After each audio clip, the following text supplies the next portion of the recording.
$99 lawyer. Each Thursday, I will take one of the questions posted on our Facebook page and answer it, trying to do so in a manner that will make it as usable for as many of you as possible. Now, each week, please post your question, and perhaps next week I'll be responding to it. Now, this week's question is, what is an evidentiary hearing, and what is a hearing, and can that hearing be used in family court? Now, the way I'm going to answer that question, and please read the disclaimer that comes at the end of this response, but the way I'm going to frame that question is, what is the difference between a hearing with regard to any motions, and what are evidentiary hearings or trials, and can they be used, and when can they be used? Now, here's my answer. When there are factual issues that are necessary to be resolved in order for the trial judge to make a decision or to impose terms and conditions, then there must be evidence. And there are only two ways evidence gets in front of a judge and gets admitted. One is the testimony under oath of a witness. And secondly, documents, photographs, other tangible items that are admitted into evidence after the proper foundation, and that's a word that you need to be familiar with, after a proper foundation is laid. Now, affidavits sometimes in some courts, in some proceedings, in some states are admissible into evidence. Generally, at any final trial or hearing, affidavits are of no use at all. You must have a witness. So, first determine what kind of issue is being presented. If it's a motion that does not involve facts, but it's a motion based on, say, a motion to dismiss, or a motion for judgment on the pleadings, or another motion that is entirely based upon legal principles or the law or Court of Appeals decisions, in those cases, procedural motions, for example, in those cases, there will be a hearing at which argument can be presented and citations of authority to law, Court of Appeals decisions, and the like can be presented to the judge in some manner that tries to convince the judge that your position is correct. Now, obviously, the opposing party, with or without an attorney, is going to try to argue that their position is correct. So, you need to be prepared.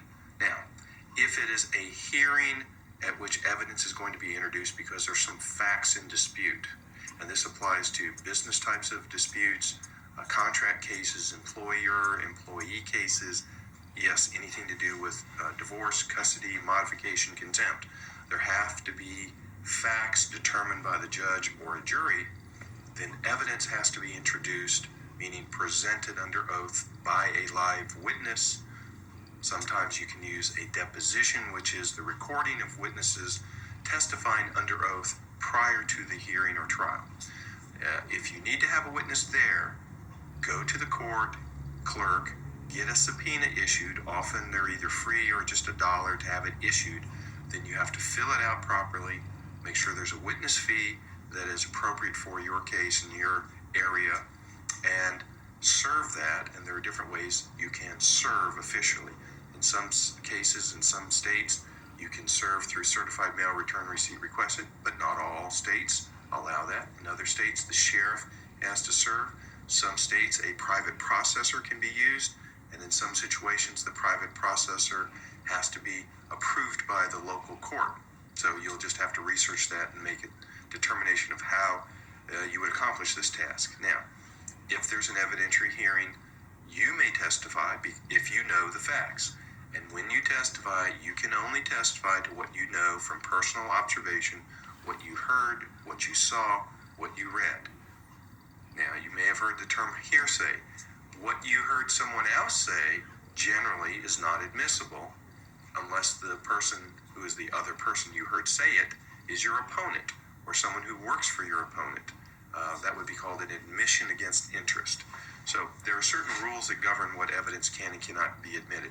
Now, one of the important things about documents, photographs, tape recordings, if they're allowed by law in your state, and let's say tangible items, you have some physical item that you're bringing to show the court, for it to be admitted into evidence, you have to actually say, Judge, I move to admit exhibit number 5 into evidence. And you will have put a little sticker on it, marked it as number 5, identified it through testimony under oath by you or one of your witnesses. And you will say, well, this is an email I received from Miss Jones or from XYZ Company on the 25th of December 2012, and you're thinking, why did I get it on Christmas Day? Not sure why I used that date. In any event, you must identify the document, describe what's in it from your personal knowledge, and indicate what it is, and in some fashion, make sure the court knows.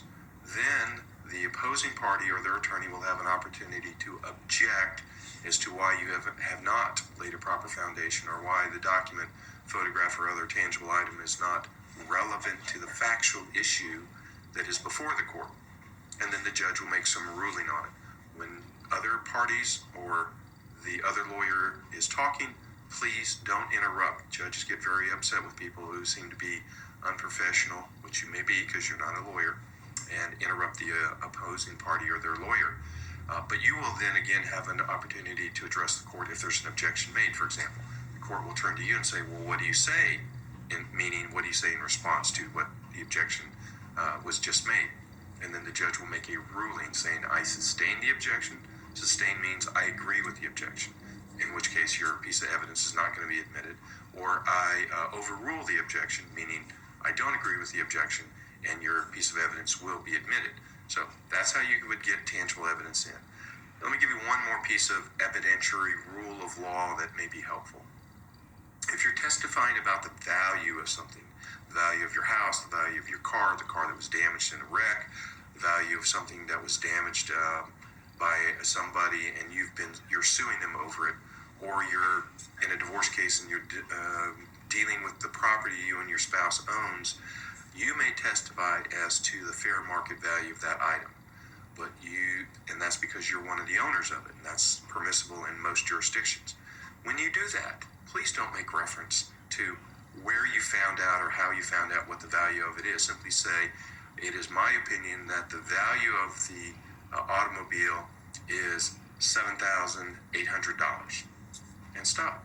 Now, clearly you must have done some research and found that valuation in some form or fashion, but the source of your information is just the basis on which you've come to your conclusion and opinion as to value, and the opposing party may cross-examine you to determine whether or not you should be believed. But if you say, well, I talked to Joe the mechanic and I went to a used car lot and the car manager told me my car was worth $7,800, so that's why I think it's worth $7,800, that is hearsay because the car manager is not there testifying. You're safer to bring somebody in, qualify them as an expert witness, and let them testify as to valuations, and that would include an appraisal. If you had an appraiser for real estate who's certified in your jurisdiction to do appraisals, you pay them their $200, $400, $500 fee. They give you appraisal for your home and the land. It may or may not be admissible where you are. It'll be a waste, and that appraiser is not in the courtroom under oath testifying. That appraisal, the document, may not be admitted into evidence. So you need to have all those things lined up, and I'd be happy to help you with those items and make sure you're prepared. The most important thing about going to a hearing is A, understand what the hearing is for. Why are you there? What's going to be addressed? B, be sure you're prepared to respond, or you're prepared, if it's your motion or your hearing, you're prepared to present evidence, and you're prepared to make the legal arguments that may be necessary in your case. This can be done by quite a few people. Yes, it's great if you can and have an attorney and you can afford an attorney, and I hope you do and get a good one. But if you simply cannot, or you've made the decision that you're going to do it on your own, look for help everywhere you can, including me, the $99 lawyer. Now, thank you for watching, and I hope this has been helpful to you.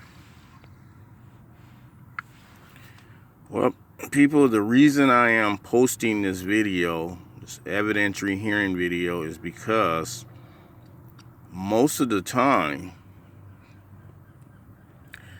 pro per litigants don't know that is an important piece of your case, to get the evidence out on the table. So what an evidentiary hearing is saying is, hey, let's lay the cards on the table, see what you have and see what I have, and then the judge decide whether the case should go forward. Evidentiary hearing is very important because the other side is trying to get your case dismissed.